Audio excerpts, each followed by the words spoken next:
October 17, 1998, a school bus carrying 18 children left for home.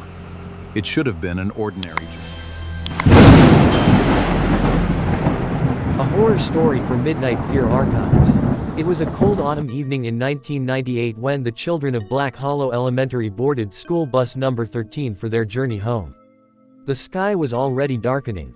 Thick clouds covered the sun, and a strange fog slowly rolled across the empty countryside roads. The driver, Mr. Harris, had driven the same route for nearly 15 years.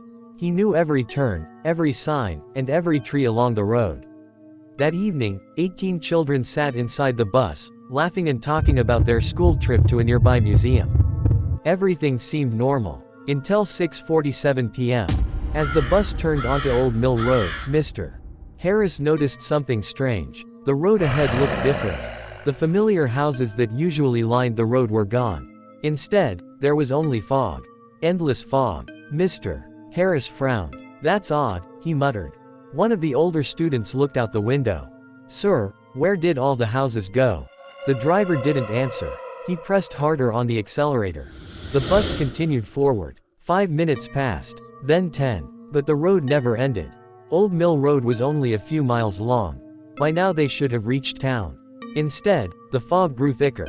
The children slowly stopped talking. A nervous silence filled the bus.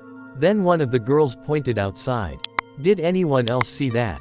Everyone turned. For a split second, a tall black figure stood beside the road, watching, motionless. Then it vanished. The children screamed. Mr. Harris immediately locked the doors.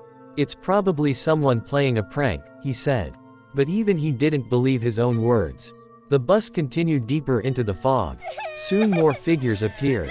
Dozens of them, standing among the trees. Tall, thin, unnaturally still. None of them moved. They simply watched the bus pass. Every child felt the same terrible feeling. The feeling that something was terribly wrong. Then the bus radio crackled.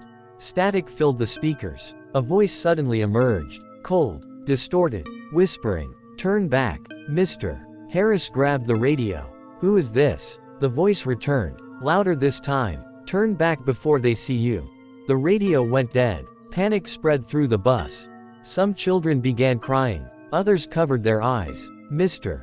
Harris tried turning around, but when he looked into the rear-view mirror, his blood ran cold. The road behind them was gone. There was only darkness. An endless black void stretching into nothingness. The bus was trapped. Then came the knocking. Tap, tap, tap. Something was tapping against the windows. Children looked outside. Nothing was there. Tap, tap, tap. The sound moved from window to window, slowly circling the bus, as if something invisible was inspecting them. Then all at once, bang! Every window shook violently. The children screamed. Mr. Harris slammed on the brakes. The bus stopped. Silence. Absolute silence. Even the wind had disappeared. Then a small boy sitting near the back whispered, "They are inside." Everyone froze. The lights inside the bus began flickering. On, off, on, off. And each time the lights went dark, strange figures appeared closer inside the aisle. Tall shadows. Featureless faces. Long arms reaching toward the children. When the lights returned, they vanished. The bus erupted into chaos. Children cried and screamed. Mr. Harris desperately tried starting the engine. Nothing happened. Then the lights went out completely. Darkness swallowed the bus. For several seconds, nobody could see anything. Only terrified breathing filled the air. Then one final scream echoed through the darkness. A scream so horrifying that it seemed to shake the entire bus.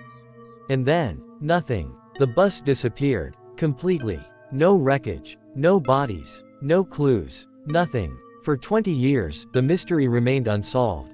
Until one rainy night, two hikers discovered an abandoned road hidden deep within the forest. At the end of the road sat school bus No. 13, covered in rust, covered in dust, exactly where it should not have been. Police searched the vehicle. The children's backpacks were still inside. Their notebooks remained open. Everything was untouched, as though they had vanished in a single moment. But the most terrifying discovery came later.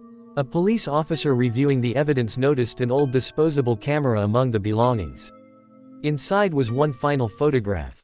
A picture taken inside the bus moments before it disappeared. The photograph showed the frightened children staring toward the back of the bus. And standing in the aisle behind them was a tall shadow. Its face was completely black. Its eyes glowed white, and its long smile stretched from one side of its face to the other. The case was immediately seized.